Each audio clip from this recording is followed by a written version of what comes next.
Hello मंगलवार, स्वागत है आपका मांगा एक्स टीवी चैनल पर। तो आज मैं न्यू मांगा को एक्सप्लेन करने जा रही हूँ जिसका नाम है गोल्डन एज डॉक्टर। और यहाँ पर कोई भी बकीती नहीं काटेगा कि पहले से मांगा एक्सप्लेन है। इसका बस कुछ ही एपिसोड एक्सप्लेन किया गया है जो मैं एक्सप्लेन कर दूंगी 2 दिन के अंदर। और जिन लोगों ने नहीं देखा वो यहाँ पर इंजॉय कर सकते हैं। तो शुरू करते हैं। एपिसोड की शुरुआत में एक लड़की कह रही होती है कि आज मैं अपने दिल की बात बता ही दूंगी। आज है 20 मई। और फिर वो अपनी सीनियर के पास जाती है और कहती है कि सीनियर, मैं आपको बहुत ज़्यादा पसंद करती हूँ। अब 3 साल से मैं आपको फॉलो कर रही हूँ और मुझे आप बहुत पसंद हो। और कबड्डी से सांस फेंकते हुए कहता है कि कोई लड़की जो कि बहुत ज़्यादा प्रीटी है और मुझे प्यार करती है, और ये बात मुझे हजम नहीं हो रही है। मुझे अपना टाइम वेस्ट नहीं करना है, मुझे अपने करियर पर ध्यान देना है, सो मैं तुम्हें नहीं बोल सकता। इसे सुनकर तो हमारी मेन फीमेल लीड का दिल ही टूट जाता है। वो लड़का कहता है कि पहले तुम जाओ और जाकर अपना प्लास्टिक सर्जरी कराओ क्योंकि तुम्हारा चेहरा बहुत ज़्यादा अगली है। पता नहीं क्यों आजकल की लड़कियों को क्या हो गया है, जितना अगली दिखने वाली लड़कियां होती है वो बस मुझे ही प्रपोज करने के लिए आती हैं। बहुत ज़्यादा खतरनाक हो गया आजकल। फिर हमारी फीमेल लीड बहुत ज़्यादा मायूस होकर बीच चौराहे में आधी रात को भीगते हुए जा रही थी। रोड के ठीक बीचों बीच जा रही थी और गाड़ी वहाँ से आ रही थी। वो सोच रही थी मैं इतना ज़्यादा अगली हूँ कि उसने मुझे रिजेक्ट कर दिया। तभी वहाँ से एक गाड़ी आती है, उसे जोरदार एक टक्कर मारती है जिससे उसकी एक्सीडेंट हो जाती है। वो कहती है क्या मैं यहाँ पर मर गई?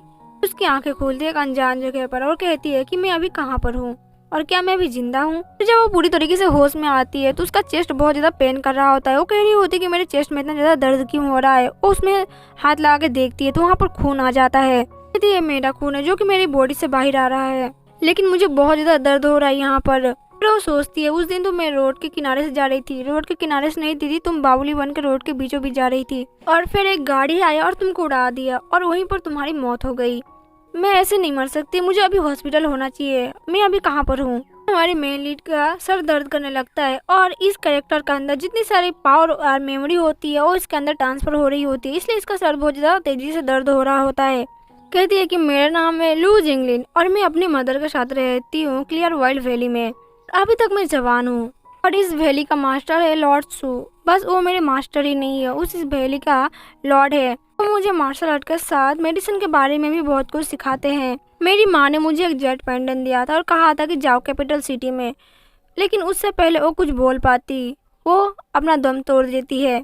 इसलिए मैं कैपिटल सिटी में आई हूँ यहाँ पर मैं आंसर ढूंढने के लिए कि मेरी मॉम ने मुझे क्या आंसर ढूंढने के लिए कहा था। मुझे पता नहीं कि उस क्वेश्चन क्या था, इसलिए मैं बिना क्वेश्चन जाने आंसर ढूंढने निकल चुकी हूँ। फिर मैं मास्टर के पास जाती हूँ। मास्टर, मैं आपके लिए क्या कर सकती हूँ? मास्टर ने मुझे कहा कि मोबाइल के प्रिंस के पास एक बुक है जो कि बहुत ज्यादा कीमती बुक है। उस बुक में बहुत सारी चीजें लिखा हुआ है जो कि किसी को नहीं पता कि उस बुक का राज क्या है। तुम वहाँ पर जाओ और मेरे लिए उस बुक को चोरी करके लेके आओ। वो घबरा जाती है, वो कहती है कि मास्टर आप ये क्या कह रहे हैं? चोरी? कहता है कि मैंने तुम्हें पॉइजन दिया है 5 पिल्स जो कि एक पॉइजन है और उस पॉइजन को खाने के बाद आदमी के शरीर में धीरे धीरे इफेक्ट होने लगता है। तो मेरे पास ज़्यादा टाइम नहीं, अगर तुम मेरा काम नहीं करोगी और फिर वो बुक को चोरी करके नहीं लेके आओगी तो ये पॉइजन तुम्हारे शरीर में धीरे धीरे करके फैलता जाएगा और तुम्हारी बॉडी धीरे धीरे लूज होती जाएगी और फिर तुम मरी जाओगी। मरने से पहले अगर तुम एक काम कर चुकी होगी तो मैं तुम्हें उस पॉइजन का एंटीडोट दे दूंगा। तुम अपना काम अभी से स्टार्ट कर दो, तुम्हारे पास ज़्यादा टाइम नहीं है अभी।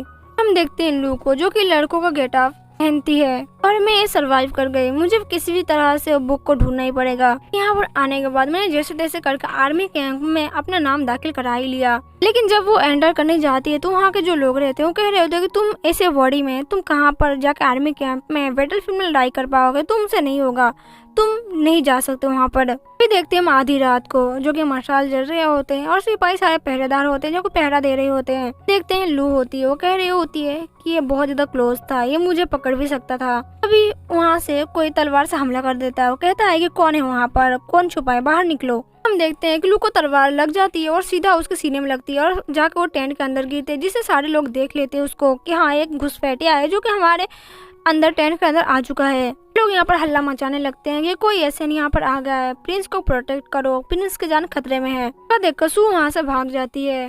भाई कह रहे होते हैं कि चप्पा चप्पा छान मारो, वो बच के जाने नहीं चाहिए। हम देखते हैं कि सू को वहाँ से बच के निकल जाती है और वहाँ से बाहर आ जाती है। एक पत्थर के सहारे लेकर वहाँ पर बैठती है, उसे बहुत गहरा चोट लगा रहता है। मुझे बहुत ज्यादा पेन हो रहा है, मुझे बहुत ज्यादा दर्द हो रहा है, ऐसा लग रहा है कि मैं मर जाऊंगी। माँ मैं तुम्हारे पास आ रही हूँ। धीरे धीरे आंखें बंद होने लगती है। वो कह रही होती क्या ये सच में हो रहा है? मतलब मैं अब मरने वाली हूँ, मुझे पता नहीं था कि मैं अब मरने वाली हूँ। लेकिन क्या करूँ, इस लड़की का किस्मत ही खराब है। जब मैं जिंदा थी तभी मेरी किस्मत खराब थी और इसके बॉडी में आने के बाद भी इसकी किस्मत ही खराब ही निकली। तो जिसकी बॉडी में हूँ उसका नाम है लिऊ जिनलिन। ठीक है, लेकिन अब क्या फायदा है इसका। फिर वो अचानक से उठती है और कहती है नहीं, ऐसा नहीं हो सकता, मुझे उठना पड़ेगा, मुझे ये करना ही पड़ेगा। उठते उठते कहती है लेकिन ये बहुत ज़्यादा दर्द कर रहा है, मुझे ऐसा दर्द बहुत ज़्यादा सहन नहीं हो रहा है। पहाड़ों के पीछे से देखती है तो वहाँ पर बहुत सारे सिपाही आ चुके होते हैं। वो कह रहे होते हैं कि जाओ, जाकर पहाड़ियों के पीछे देखो और आसपास के अगल बगल के छोटे बड़े सब पत्थर को चेक करो, वहीं पर कहीं पर छुपा होगा एशियन। लू देखती है कि यहाँ पर सारे लोग आ रहे हैं। वो कह रही होती है यहाँ से जाना पड़ेगा वरना ये लोग मुझे पकड़ लेंगे तो बहुत बड़ी मुसीबत हो जाएगी। मुझे यहाँ पर अब बिल्कुल नहीं रहना चाहिए, मुझे जल्दी से जल्दी कैंप में पहुँचना चाहिए। कैंप पर अगर मैं रहूंगी तो मैं बच पाऊंगी, मुझे जल्दी जाना पड़ेगा कैंप के अंदर। ये बहुत ही अच्छी बात है कि इस बॉडी की जो ओरिजिनल ओनर थी उसको बहुत अच्छे से मार्शल आर्ट की स्किल आती है, वो बहुत ज़्यादा तेज है। जैसे मेरे काम की है, ये मेरी बहुत काम में आएगी और इन फ्यूचर मुझे बहुत सारी चीज़ों को और भी ज़्यादा सीखने को मिलेगा। ये ओरिजिनल बॉडी जो है इस ओनर की, बहुत ज़्यादा तेज है। फिर वो वहाँ से चली जाती है और आसपास के जितने सारे सिपाही होते हैं उनके ऊपर से जंप करके वहाँ से निकल जाती है। दूसरी तरफ हमें कैंप का सीन दिखाया जाता है जहाँ पर लिऊ चुपके चुपके से घर के अंदर एंटर कर जाती है कैंप के अंदर, जबकि सारे लोग सो रहे होते हैं। लेकिन उसकी बॉडी से अभी भी खून निकल रहा होता है। वो कह रही होती है कि मुझे अभी इस ब्लीडिंग को रोकना होगा वरना मैं पकड़ी जाऊंगी। फिर वो अपने एक सामान खोलती है, उसमें से कुछ सुई जैसी चीजें निकालती है और कहती है कि नहीं, अब मैं सेफ हो जाऊंगी बिल्कुल। तो अपनी बॉडी के अंदर एक दो सुइयां चुभो देती है जिससे उसका ब्लड रुक जाता है वहीं पर। मुझे पता है वो लोग बाहर ढूंढने के बाद टेंट के अंदर जरूर आएंगे ढूंढने के लिए, लेकिन वो लोग ढूंढ नहीं पाएंगे क्योंकि मैंने अपना गेटअप चेंज कर लिया है। अब मैं बिल्कुल सेफ हूँ, लेकिन मुझे सबसे पहले अपना कपड़ा चेंज करके और जल्दी से जल्दी सो जाना चाहिए ताकि वो लोग पहचान ना पाए। तभी बाहर से आवाज आती है कि जनरल यहाँ पर कोई नहीं है। जनरल कहता है कि ठीक है, टेंट के अंदर जाकर चेक करो, हर एक इंसान को चेक करो, जिस पर शक हो रहा है जिस पर नहीं भी हो रहा है सबको चेक करो। फिर टेंट के अंदर से आवाजें आती है कि जनरल टेंट के अंदर आ चुके हैं, सब लोग उठ जाओ, जल्दी से उठ जाओ। सारे लोग घबरा जाते हैं कि जनरल टेंट के अंदर क्या कर रहे हैं, वो भी आधी रात को। जनरल यहाँ पर सबको फटकार मारते हुए कहते हैं कि तुम लोग कैसे हो, तुम लोग यहाँ पर एक ऐसे आ चुका है और आके यहाँ पर टेंट के अंदर इधर उधर घूम रहा है और तुम लोग यहाँ पर घोड़े बेच को सो रहे हो। तुम लोगों को शर्म वरम आ रही है कि नहीं आ रही है? बिल्कुल बेशरम हो तुम लोग। ऐसा यहाँ पर आकर हमला करके भी चला जाएगा तो तुम लोग सोते रहोगे। फिर जनरल की नजर जाती है उन सारे सिपाहियों के ऊपर जो सब सो रहे होते हैं और वहीं पर लू भी होती है। फिर एक सैनिक आके कहता है कि जनरल यहाँ पर एशियन नहीं है, लगता है कि वो भाग चुका है यहाँ से। जनरल के कुछ स्मेल आती है। जनरल कहते हैं रुको जरा, मुझे चेक करने दो एक बार। फिर वो चिल्ला के कहते हैं कि यहाँ पर ब्लड की खुशबू आ रही है, कहाँ किसके पास से खून बह रहा है, कौन है यहाँ पर? लू यहाँ पर बहुत ज़्यादा घबरा जाती है, वो मन में सोच रही होती है कि शायद मैं अब पकड़ी जाऊंगी। लू कहती है कि मैंने खून को रोकना तो बंद कर दिया लेकिन मैं तो नहाना ही भूल गई, इससे मेरे बॉडी के अंदर स्मेल आ रही है ब्लड की। वे जनरल लिऊ के पास आते हैं और कह रहे होते हैं कि तुम्हारे पास से ब्लड की खुशबू क्यों आ रही है। वो उसके कान के पास जाकर कह रहे होते हैं और धीरे धीरे पीछे से तलवार भी निकाल रहे होते हैं। लिऊ कहती है चलो मेरे पास एक आइडिया। वो फटाक अपने नाखून से अपने उंगली को कुतर देती है जिससे उसको खून बहना लगता है और फिर वो कहती है कि जनरल मुझे माफ कर देना, मैं प्रैक्टिस कर रही थी और प्रैक्टिस करते करते नाइफ अचानक से मेरे हाथ के उंगली में लग गया जिससे मेरे हाथ थोड़ा सा कट गया और उसी से ब्लड आ रहा है, मुझे माफ कर देना, मैंने अपना ध्यान नहीं रखा। जनरल कह रहे होते हैं यहाँ से कि जितने सारे यहाँ पर सिपाही और सैनिक है हम सबको उनको अच्छे से प्रैक्टिस कराना आता है और हम सबको डिसिप्लिन में रखते हैं और तुम्हें क्या जरूरत पड़ गई थी आधी रात को तुम अपने नाइफ से प्रैक्टिस करने की कोशिश कर रही होती, वो भी अपने नाइफ स्किल से। आधी रात को तुम्हें क्यों प्रैक्टिस की भूत चढ़ गई और फिर तुमने अपनी उंगली काट ली, ये थोड़ा सा अजीब लग रहा है मुझे। जनरल उसको बिना बताए उसके चेस्ट को ऊपर जोर से हाथ रखते हैं और कहते हैं कि तुम्हें तुम्हारी गिल्टी पता है। जनरल यहाँ पर जानबूझकर बार बार लिऊ का चेस्ट को ऊपर हाथ रख रहे होते हैं, वो भी जोर जोर से, और कह रहे होते हैं कि एक आदमी को उसको गलती के बारे में पता होना चाहिए और तुम्हें तुम्हारी गिल्ट और गलती पता है, ये बहुत अच्छी बात है। लिऊ कहती है कि यहाँ पर इतना ज़्यादा दर्द हो रहा है कि मुझे लग रहा है कि मैं यहीं पर मर जाऊंगी, लेकिन मैं यहाँ पर कुछ भी एक उफ तक आवाज़ नहीं कर सकती। अगर मैं ऐसा करूंगी तो वो मुझे पकड़ लेगा और उसको पता चल जाएगा कि वो एशियन और कोई नहीं है, मैं ही हूँ। किसी भी हालत में मुझे यहाँ से बचना ही होगा, मैं नहीं बोल सकती कि मैं वो एशियन हूँ वरना मेरे साथ बहुत ज़्यादा गलत होने वाला है।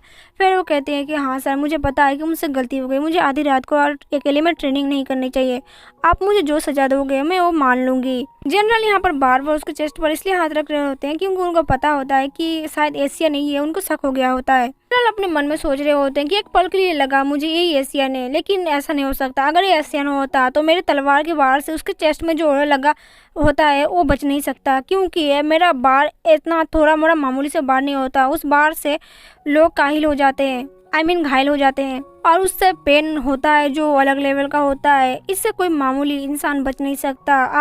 अगर इसको लगा भी होता इस एशियन को, तो अगर ये एशियन होता तो मैंने जिस तरह से उसकी बॉडी में हाथ रखा, इससे तो वो दर्द का मारे कह रहा उठता, लेकिन ऐसा कुछ नहीं हुआ। मुझे लग रहा है मैं गलत हूँ, ये एशियन नहीं हो सकता। जनरल कहते हैं कि तुम देखने में तो नॉर्मल लग रहे हो, लेकिन तुम थोड़ा सा अजीब हो, क्योंकि मैंने तुम्हारे चेस्ट के ऊपर हाथ रखा, वो थोड़ा सा ज़्यादा ही अजीब है, मतलब थोड़ा सा फुले हुए हैं।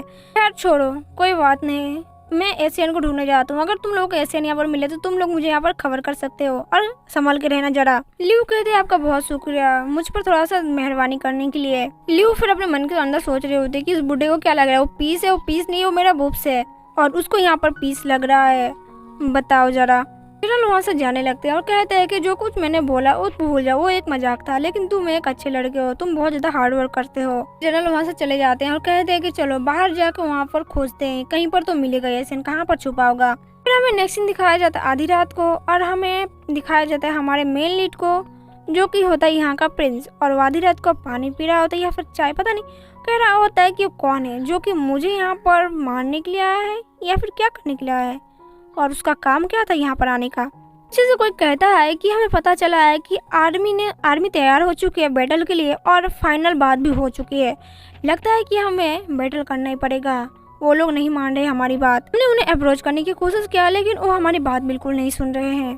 क्या ये बात पक्की है कि वो लोग हमसे लड़ाई करना चाहते हैं, और वो लोग क्या सोचे इसके बारे में। दूसरा बंदा कहता है कि FBI जो आर्मी है उन लोगों ने पहले अप्रोच किया है फाइट करने के लिए, तो हमारी फाइट उनसे ही होने वाली है सबसे पहले। फिर वो सिपाही सामने आता है और कहता है कि योर हाइनेस, मुझे लग रहा है कि जो FBI आर्मी है उन लोगों ने ही एशियन को भेजा होगा आपके खिलाफ, और ताकि कुछ पता लग सके, मुझे तो यही लग रहा है। और उन लोगों के एक कारनामे होंगे जो कि हमें अभी भुगतना पड़ रहा है, और हमने सब कुछ सर्च कर लिया, लेकिन अभी वो एशियन मिला नहीं। मुझे लग रहा है कि वो भाग चुका है यहाँ से।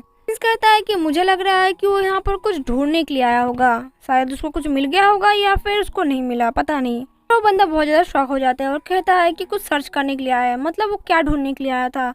अब आप ये मत कहना कि वो वही चीज़ ढूंढने के लिए आया है। यहाँ पर कुछ देर के लिए दोनों चुप हो जाते हैं। दिखाया जाता है प्रिंस को, जो कि इस बारे में बहुत ज़्यादा सोच रहा होता है। और इसी के साथ हमारा एपिसोड नंबर 4 एंड होता है। मिलते हैं नेक्स्ट एपिसोड में। अगर वीडियो अच्छा लगा तो प्लीज़ वीडियो को लाइक करें एंड चैनल को सब्सक्राइब जरूर कर दें। Thank you so much for watching.